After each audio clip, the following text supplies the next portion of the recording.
দেখে ফেলবো একেবারে হট রিলিজ এক্স মেজর সিনেমার অফিসিয়াল ট্রেলার। শাকিব খান, অপু বিশ্বাস আর যিশু সেনগুপ্ত একসাথে স্ক্রিনে, তাও এমন থ্রিলারে। চলুন শুরু করি। আপনি যদি বাংলার সিনেমা, ট্রেলার ও মুভি ব্যাখ্যার ভক্ত হন, তাহলে অবশ্যই চ্যানেলটা সাবস্ক্রাইব করে ফেলুন। ট্রেলারের শুরুতেই থ্রিল, গা ছমছমে ব্যাকগ্রাউন্ড মিউজিক, ব্লুটোন কালার গ্রেডিং আর রহস্যময় চেহারা, সব মিলিয়ে মনে হচ্ছে এই সিনেমা আলাদা কিছু হতে যাচ্ছে।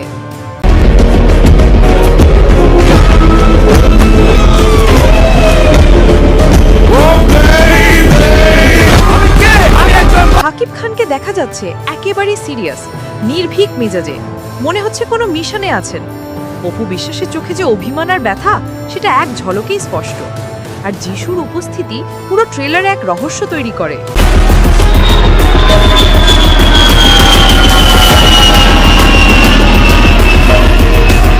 সম্ভবত এটা রিভেঞ্জ বেসড গল্প। আগুনে পুড়ে যাওয়া বাড়ি, অন্ধকার পরিবেশ সকই ইঙ্গিত দেয় কোনো পুরনো ক্ষত থেকেই গল্প শুরু হচ্ছে। বিট্রেয়াল, রিভেঞ্জ, ইমোশন সব মিললে টান টান উত্তেজনার গল্প। সিনেমার ভিজুয়াল কোয়ালিটি দুর্দান্ত, ট্রানজিশনগুলো স্মুথ, কালার গ্রেডিং প্রফেশনাল, আর ব্যাকগ্রাউন্ড মিউজিক এক কথায় গুজব ছড়ানোর মতো। টেনশন বাড়ানোর জন্য সাইলেন্স আর হেভি বিটার ব্যবহার চমৎকার। একটা স্লোমো ডোর স্ল্যাম শট ছিল, ওটা একেবারে শ্বাস বন্ধ করে দেওয়ার মতো। অপু বিশ্বাসের ক্লোজ আপটা ইমোশনাল পাঞ্চ দেয়। এমন কিছু মুহূর্ত সিনেমায় থাকলে হল হিট হবেই। আমি আশা করছি সিনেমাটার গল্পে থাকবে টুইস্ট। সাকিবের চরিত্রের ভেতরে হয়তো লুকিয়ে আছে অন্যরকম সত্য, নাকি আসলে অপু বিশ্বাসী তো নায়িকা নয় ভিলেন, কে জানে।